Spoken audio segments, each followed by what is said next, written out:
वन्हसर फसल्लि लिरब्बिका वन्हर इन्ना शानियका हुवल अबतर। सदक़ल्लाह। आजा बेटा।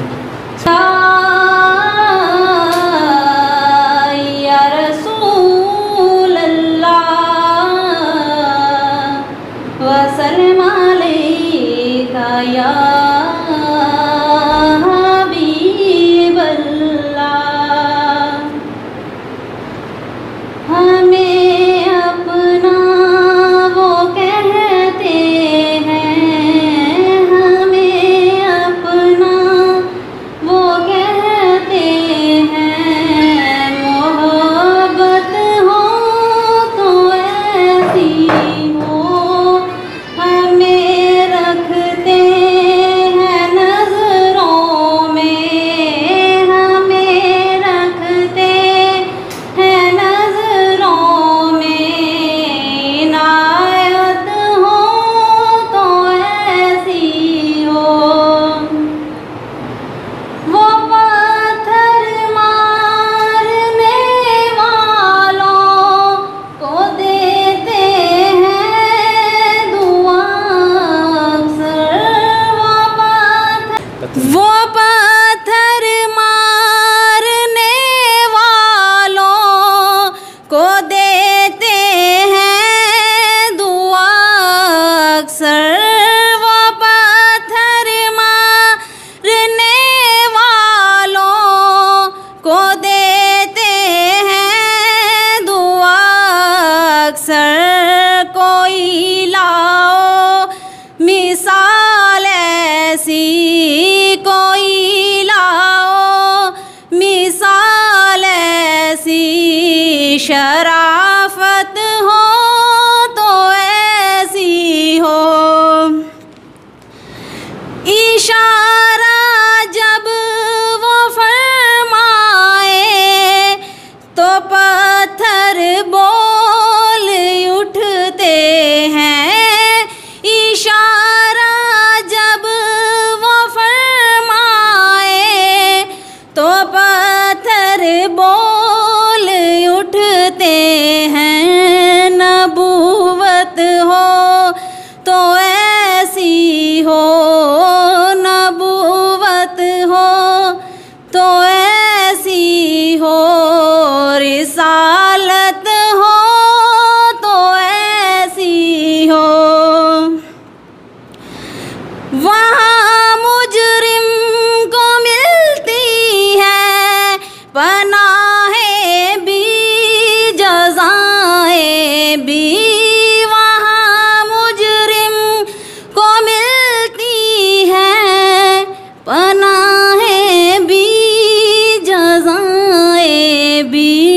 मदीने में जो लगती है, मदीने में जो लगती है अदालत हो तो ऐसी हो।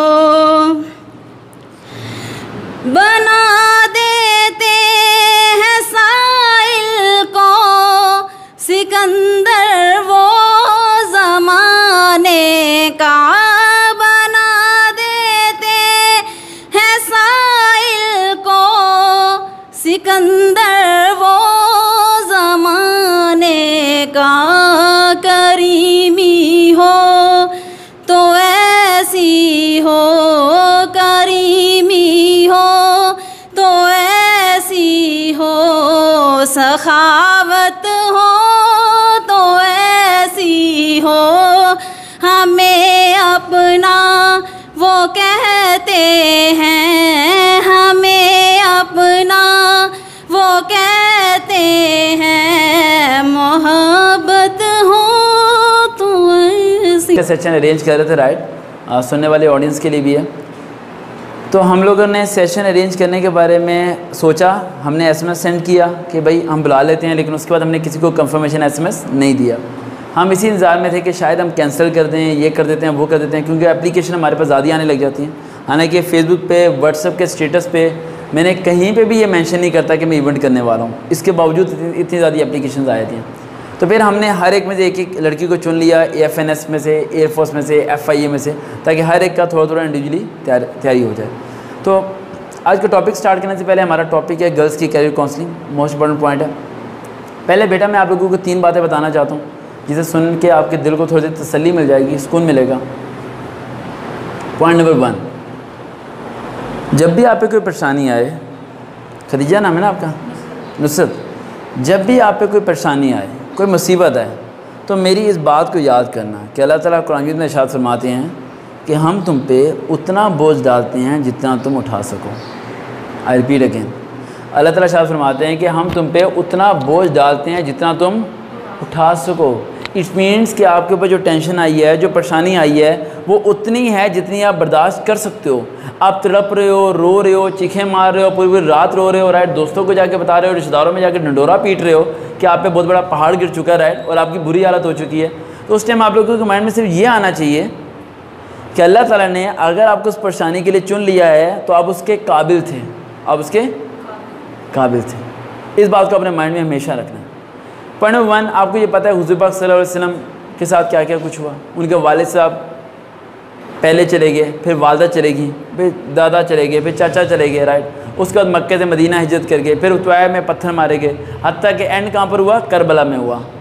इमाम हसन हुसैन के साथ क्या हुआ, सबको पता है, 72 के 72 क्या हो गए, शहीद हो गए। अब सुनने में तो एक मिनट में आप लोग सुनते हैं कि यार एक घर में फोदगी हो जाए तो हाथ पाँव कांपने शुरू हो जाते हैं बंदे के। 6 महीने तक बच्चा उठ नहीं पाता अगर बाप की या माँ की लाश को देख ले, मैयत को देख ले, तो उसकी हिम्मत नहीं होती अपने होशोवाद में आने की, उठने की हिम्मत नहीं होती। तो वो करबला के मैदान में एकदम कैसे हुआ था, तो उस टाइम एकदम आपके ज़हन में ये आयत आएगी कि अल्लाह ताला शायद फरमाता है कि हम तुम पे उतना बोझ डालते हैं जितना तुम उठा सको। हर किसी का अपना लेवल है, क्या है, लेवल है। अगर आपकी लाइफ के अंदर कोई मसला चल रहा है, कोई प्रॉब्लम चल रही है, तो सिर्फ इस कोटेशन को दिमाग में रखना है हमेशा कि अल्लाह ताला ने आपके अंदर वो एबिलिटी रखी है कि आप उसका मुकाबला कर सकते हो, वरना वो अल्लाह परेशानी वो आप पे डालते ही ना। और अपने अंदर एक विल पावर आपके अंदर से आनी चाहिए कि उस मसले को हल करने के लिए, उस मसले को हल करने के लिए आपके अंदर सिर्फ ये चीज़ होनी चाहिए कि अल्लाह ने आपको चुन लिया उस मसले के लिए, क्योंकि आप ही वो शख्स हो जिस पे वो मसला आ सकता है, और आप ही वो शख्स है जो उस मसले को हल करने के लिए कोशिश कर सकता है। अगर घर से कोई उम्मीद नज़र नहीं आती, ख़ानदान से कोई उम्मीद नज़र नहीं आती, आपके पास छोटा सा कमरा है, वहाँ पर पेंट भी नहीं हुआ हुआ, राइट, आपके पास पंखा भी नहीं है, आप गरीब से घर से ताल्लुक़ रखते हो, लेकिन आप कोई अफसर बनना चाहते हो, मेरी नहीं समझ आ रही, कुछ बनना चाहते हो, किसी मुकाम तक पहुँचना चाहते हो, तो आपने ये नहीं सोचना मेरा बाप किया है, आपने ये नहीं सोचना मेरा घर किया, आपने ये नहीं सोचना मेरे पास कपड़े कितने हैं, ये नहीं सोचना मैं काबिल कितनी हूँ, आपने ये सोचना कि आपका अल्लाह कितना कादिर है, अल्लाह कितना कादिर है। जब अल्लाह पे बिलीव स्ट्रांग होगा ना, तो वो चीज़ खुद ब खुद मिलना शुरू हो जाएगी, खुद ब खुद। क्योंकि फिर अल्लाह कहेगा ये मेरे पे यकीन कर रहा है, अंधा, आंखें बंद करके यकीन कर रहा है। जो हज़रत इब्राहीम अलैहिस्सलाम को यकीन था, कुएं में छलांग मार दी, आग ने नहीं जलाया, वो ट्रस्ट है ना। ट्रस्ट बहुत बड़ी चीज़ होती है। जब भी आपने ज़िंदगी के किसी मसले को हल करना है तो मेरी इन 3 बातों को ज़हन में लेके आना। पॉइंट नंबर 1 कि अल्लाह ताला तुम पे उतना बोझ ज़्यादा है जितना तुम उठा सको। पॉइंट नंबर 2, कभी भी किसी भी मसले को हल करने वक्त अपने आप को बदनसीब, बुरा और बदकिस्मत ये मत सोचना कि मेरा नसीब ख़राब था इसलिए मैं यहाँ पैदा हुई, मेरा नसीब ख़राब था इसलिए मैं एयरफोर्स में नहीं जा सकी, मेरा नसीब ख़राब था। ये सब चीज़ें दिमाग में आ रही होती हैं बच्चों के ज़हन में। क्योंकि आपका नसीब ख़राब था अगर आपका हाथ ना होता, आपका नसीब ख़राब था अगर आपकी आँखें ना होती, आपका नसीब ख़राब था अगर आपके कान सुनते ना, आपका नसीब ख़राब था अगर आप चल के यहाँ बैठ ना पाते, फिर क्या कर लेते हैं, फिर भी तो कुछ नहीं कर सकते थे। देखो हम लोगों की ज़हनियत में ना एक चीज़ ऐसी है जो कि बहुत ज़्यादा कमज़ोर है, एक दिल है और एक दिमाग है, दिल और दिमाग। दिल एक इतना हमारा कमज़ोर चीज़ है, हमारे पूरे जिस्म का एक सबसे कमज़ोर 3 चीज़ है। दिल बंद हो जाए इंसान मर जाता है, डेथ उसी टाइम। लीवर ख़राब हो जाए, हमारे फेफड़े ख़राब हो जाए, कुछ भी हमारे प्रॉब्लम हो, वो कहीं कहीं सर्कुलेट करता रहता है, चलता रहता है सिस्टम। लेकिन हार्ट हमारी वाहिद एक ऐसा पीस है, जिस्म का एक ऐसा पार्ट है जो अगर 1 सेकंड के लिए भी बंद हो जाए तो हमारी डेथ हो जाती है। और ये इतना कमज़ोर है, इतना कमज़ोर है कि इसे ये समझ नहीं आती कि मैंने करना क्या है, ये घबराना शुरू हो जाता है। और लाइक दूसरा हमारा दिमाग, दिमाग हमारा अपाइज है किन चीज़ों का, अल्फाजों का। फॉर एग्जाम्पल महविश है, महविश के पास 4 लोग बैठे हैं और महविश को कह रहे हैं महविश तुम एयरफोर्स का टेस्ट देने क्या करने जा रही हो, तुम तो फेल हो जाओगी। महविश तुम्हारा कद सही नहीं है, नहीं महविश तुमने फेल हो जाना है, तो फ़ायदा कोई नहीं है। महविश तुम चले भी गए तो तुमने खुश नहीं रहना, तुम्हारा ये हो जाएगा वो हो जाएगा। महविश का ब्रेन क्या करेगा, एक्सेप्ट, चारों बातें एक्सेप्ट की, दिमाग में आया, भूसा बनाया, रात को महविश का सिर पकड़ के बैठ गई, मैं नहीं हो सकती। महविश की नसें फट रही हैं, महविश को टेंशन हुई है, रोटी सामने पड़ी है, पंखा भी है, घर भी है, कपड़े भी हैं, बैग भी है, पैसे भी हैं, महविश के पास सब कुछ है, लेकिन महविश डिस्करेज। महविश के पास सब दौलत है, वो जो गली में किसी कबाड़िए वाले के पास भी नहीं है, लेकिन महविश होपलेस है, क्योंकि वो 4 लोगों ने उसके दिमाग को क्या कर लेता, काबू कर लेता। तुम्हें नींद आ रही है, तुम्हें नींद आ रही है, वो वाला सिस्टम समझे। ये करते हैं हमारे पाकिस्तान के मोटिवेशन स्पीकर्स, मोहताज बनाते हैं आप लोगों को, अपना मोहताज बनाते हैं, अपने आप से आज़ाद नहीं करते। हुज़ूर सल्लल्लाहु अलैहि वसल्लम ने क्या किया था, आज़ाद किया था। हुज़ूर सल्लल्लाहु अलैहि वसल्लम ने अपना मोहताज नहीं बनाया था। हज़रत अबू बकर सिद्दीक़ ने जो पहला खुतबा दिया था हुज़ूर सल्लल्लाहु अलैहि वसल्लम के ज़ाहिरी वसाल के बाद, क्या फरमाया था कि हम हुज़ूर सल्लल्लाहु अलैहि वसल्लम की इबादत नहीं करते, हम अल्लाह की इबादत करते हैं। क्या पढ़ते, हम हुज़ूर सल्लल्लाहु अलैहि वसल्लम की इबादत नहीं करते, किसकी इबादत करते हैं, अल्लाह की, यानी मोहताज नहीं बनाया। समझ आई। तो मोहताज बनाने वाले लोगों से दूर रहो बेटा। अब महविश के बाद ही एक लड़का, एक शख्स, एक वालिद साहब, एक दोस्त, एक उस्ताद बैठा हो जो कि महविश जाओ फेल हो जाना, लेकिन टेंशन कोई नहीं है, सीखने को मिलेगा। महविश कहेगी हाँ ठीक है, सीखने को मिलेगा, लाजमी थोड़ी मैं हो जाऊँ, अगर नहीं भी होती तो टेंशन वाली कोई बात नहीं है, ये तो पता चलेगा जाना कैसे है, टेस्ट कैसे देना है, एक उम्मीद की किरण पैदा हो जाएगी। एक बच्चे ने कल मुझे कॉल की और कहती है कि सर मैंने मैट्रिक में D ग्रेड है, इंटर में भी D ग्रेड है, ग्रेजुएशन में भी D ग्रेड है। मैंने कहा बेटा कमाल कर दिया आपने, कमाल कर दिया। मैंने कहा एक मास्टर रह गया, उसमें भी D ग्रेड आना चाहिए। कहती सर मुझे नौकरी मिल जाएगी। मैंने कहा 1 मिनट के अंदर मिल जाएगी। कह रही क्यों। मैंने कहा पूरे पाकिस्तान में D ग्रेड तो वजीर बने हुए हैं, सारे D ग्रेड तो प्राइम मिनिस्टर बने हुए हैं, D ग्रेड तो कामयाब हैं, A ग्रेड वाले तो फाइल लेके पीछे खड़े हुए हैं, D ग्रेड वाले आगे गए हुए हैं। कह रही सर कैसी बात कर रहे हैं। मैंने कहा बेटा अपने रास्ते को चुनना सीखो, तलाश करना सीखो। अल्लाह ताला ने आपको ज़िंदगी दी है, इस बात को समझो आप लोग कि आपके जो इर्द गिर्द के लोग हैं ना, वो आपका दिमाग ख़राब करते हैं, और कोई भी दिमाग ख़राब नहीं करता आप लोगों का।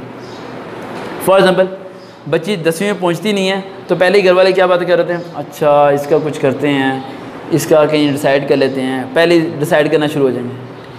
वो बच्ची ने बेचारी ने 7वीं 8वीं तक कोई ख्वाब देखा होता है कुछ बनने का, किसी स्ट्रगल करने का, कोई कोशिश करने का, राइट, वो ख्वाब वहीं कहीं धरा रहता है। एक शादी का इमेज दिमाग में आ जाता है। शादी का इमेज गलत नहीं है, लेकिन पेरेंट्स से मैं रिक्वेस्ट करना चाहता हूँ आपको ये बातें बच्चों के सामने डिस्कस नहीं करनी चाहिए।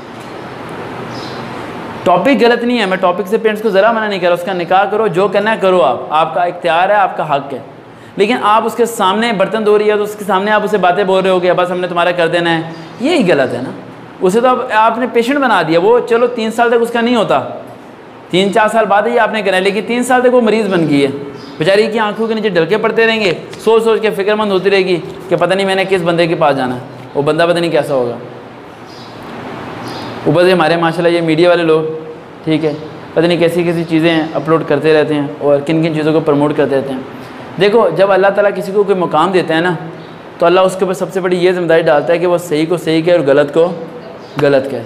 ये सबसे मुश्किल ज़िम्मेदारी होती है इंसान की ज़िंदगी, सबसे मुश्किल ज़िम्मेदारी।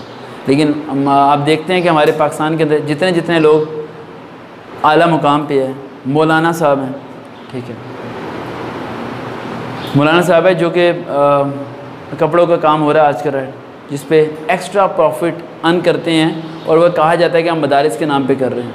क्या उन्हें वो हदीस मुबारक याद नहीं आती सारी कि तुम 1 रुपया भी इजाफी परसेंटेज के मुताबिक नहीं ले सकते, वहाँ तो कोई ले सकते। हम लोग अपने दीन को अपने मुताबिक लेके चलने को पसंद करते हैं, ये बात मैंने बड़ी बार ऑब्ज़र्व की है। हम लोग अपने दीन को ना, जिस तरह क्रिश्चियन थे ना, उन्होंने अपने बाइबल को क्या किया, चेंज किया। हम लोग कलाम जी को चेंज नहीं करते, लेकिन हम एक ऐसे मौलवी को ढूंढते हैं जिसे 1000 रुपया दे के अपनी बात को, गलत को फतवा लगा के सही करवा लेते हैं। ये हम कर लेते हैं सही, और इस चीज़ को हम किसी तरीके से ना कन्वर्ट करने की कोशिश कर रहे होते हैं कि यार किसी तरह ये सही हो जाए, वो रास्ता निकल आए, वो रास्ता निकल आए। लेकिन आप लोग इतना ज़िम्मे रखो, जिस दिन आप गलत को गलत और सही को सही कहना शुरू करोगे ना, उस दिन आपको पूरी दुनिया वीरान, सुनसान, तना, अकेला पाओगे अपने आप को, कोई आपके साथ नहीं खड़ा होगा। बहुत मुश्किल रास्ते से गुजरोगे आप लोग सोच भी नहीं पाओगे कि कितने लोग आप लोगों का साथ छोड़ देंगे इससे सच बोलने पे। आपके घर कोई शख्स आके बैठता है और कहता है कि मैंने गिरवी जगह ली है 10 लाख रुपए में, और आप उसे बोल देते हो कि गिरवी तो लेना हराम है, नाराज़ होकर चला जाएगा ना। सच कड़वा है बेटा, इसलिए थोड़ी देर खामोश रहा करो। अगर आप के बोलने से घर में लड़ाई झगड़ा पैदा होता है तो बेटा मेरी इस बात को ज़हन में रखो, भाई ज़्यादा सच ना बोलो, चुप रहो। अगर झूठ नहीं बोलना है ना तो सच पे भी चुप रहो। देखो तमाशा वक्त क्या करता है हालात का। वक्त का एक अलग सा सिस्टम है। एक लड़की थी, उसने मुझे कहा कि मेरी जो वालिदैन हैं वो सतीली हैं और मुझे पढ़ना नहीं देती, कहती हैं कि पढ़ना नहीं है, समझे, और कहती हैं कि बस तूने घरों के काम करने, और अपनी बच्चियों को पढ़ाने के लिए भेजती हैं। मैंने कहा बेटा आप मत पढ़ो। कहती सर कैसे बात कर रहे हैं आप, मैं समझी थी आप मुझे कहेंगे अपने हक़ के लिए लड़ो और आप जहाद करो, आप ये करो वो करो। मैंने कहा बेटा सिर्फ टाइम को देखो, आप रिलैक्स रहो, आप ना करो। और वक्त ने क्या किया कि वो बच्ची जिसकी तालीम छुड़वाई थी वो तो चलो उसकी छुट्टी थी, वो जो अपनी बेटी को भेज दी थी पढ़ने के लिए वो 3 साल से मैट्रिक में फ़ेल हो रही है। कितने साल से? 3 साल से। तो फिर उसकी मुझे जब कॉल आई, ये काफ़ी पुरानी स्टोरी है, कॉल आई उसकी मुझे कॉल कल परसों आई थी, यानी कि पीछे स्टोरी पुरानी है लेकिन रिस्पॉन्स मुझे कल परसों मिला इसका, इसलिए मैं रिकॉर्डिंग में बता रहा हूँ। तो कहती सर एक बात बोलूँ? कहती यस। कहती सर अब उन्होंने मुझे स्कूल में दाखिल कराया सिर्फ इसलिए ताकि मैं स्कूल जाऊँ और शाम को आके उनकी बेटी को पढ़ाऊँ। मैंने कहा आप बताओ बेटा। मैंने कहा टाइम विल चेंज। मैंने कहा इस बात को ज़हन में रखना है कि अल्लाह ताला की अगर हिकमत पे आपने चलना है ना, तो सब्र का जो वर्ड है ना, ये बहुत छोटा अल्फाज है लेकिन ये बहुत भारी है, बहुत भारी अल्फाज है। होता नहीं है सब्र, बड़ा मुश्किल काम है सब्र करना। अपने हाथ की चीज़ को खो देना, दुखों को पाना और सब चीज़ें करना। एक लड़की का निकाह हुआ, निकाह वाले दिन ठीक है लड़के ने इनकार कर दिया। बंदा पूछे तुम 1 साल से फ़ोन पर उससे बातें कर रहे हो, तुम उससे लड़की से पैसे मंगवाते हो बैलेंस के थ्रू, राइट। पहले होता था कि लड़के बैलेंस करते थे, अब माशरा उल्ट हो गया, अब लड़की बैलेंस करती है। मैंने देखा है सिस्टम ये। पहले होता था लड़के लोड कराते थे कि ये लो मैंने तुम्हारे 20 रुपये का लोड करा दिया, 5 रुपये घंटे पे कॉल कर लो। अब क्या होता है लड़का लड़की को कह रहा था मेरे पास पैसे नहीं है, वो कहती है अच्छा मैं भी कराती हूँ, भाई को कह के लोड कराती हूँ। इतने गरीब बंदे के प्यार में क्यों आ रहे हो यार? इतना लेवल गिर गया, इतना लेवल गिर गया। मुझे हैरानगी होती है इन लड़कियों पे भी। कोई स्टेटस रखो यार, कोई माना चलो अपनी पसंद की करनी है लेकिन किसी लेवल पे तो करो। फिर आप भंगी से, चपड़ासी से, फ़कीर से करना है तो फिर वो घर वालों को बदनाम करके भी क्या फ़ायदा? फिर तो कोई फ़ायदा ही नहीं है। वो कहते घर वाले बदनाम, ऊपर से वो बेचारा काम चोर, ठीक है। शादी के महीने बाद पता चले लो भाई साहब के बाद तो 50 रुपये दे के भी नहीं है, ठीक है। कहाँ से वो रोटी खाएगा? बाद में घर वाले आपको ताने दे रहे हो। तो भाई मैं मना नहीं कर रहा कि आप प्यार में शादी करना चाहते हो तो ना करो लेकिन कोई लेवल देखो, कोई एजुकेशन देखो, कोई स्टैंडर्ड देखो भाई, कोई लेवल हो अगले बंदे का, ताकि कल को अगर आपका नसीब ख़राब भी हो ना तो कम से कम ये कह सको कि यार नसीब तो ख़राब है मेरा लेकिन एक जैसा बंदा कोई नहीं पूरे ख़ानदान में। इतना तो आप बोल सको ना, ठीक है। ये ना हो कि ऐसे को हाँ यार ऐसा बंदा तो पूरी दुनिया में कोई नहीं हो, दिमाग ख़राब इतना ख़राब बंदा है, ठीक है। तो इस बात को ध्यान में रखना है आपने कि अपनी लाइफ की प्रॉब्लम को सॉल्व नहीं करना। ये बात बहुत वजनी है, लाइफ की प्रॉब्लम को सॉल्व नहीं करना। और third, date is the last point, उसके बाद हम ट्रेनिंग की तरफ चलेंगे और 15 मिनट्स हर टेस्ट की तैयारी करवा देंगे। गर्ल्स की career counselling, that is the most important point.